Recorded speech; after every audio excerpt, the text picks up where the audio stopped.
सुंदर अशा निसर्गामध्ये सुंदर असा प्रवास, तेही आपल्या मुंबईमध्ये.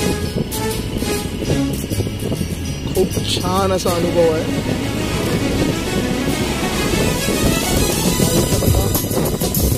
सुंदर असा निसर्ग आहे. सुंदरशा निसर्गामध्ये एक सुंदरसा प्रवास, तेही मुंबईमध्ये. तुम्ही गेस करून सांगा मला हे लोकेशन कोणतं आहे मुंबईतलं.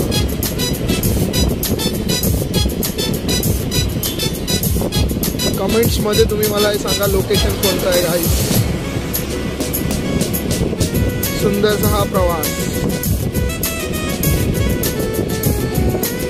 या प्रवासादरम्यान मला माझ्या गावच्या आठवणी आल्या.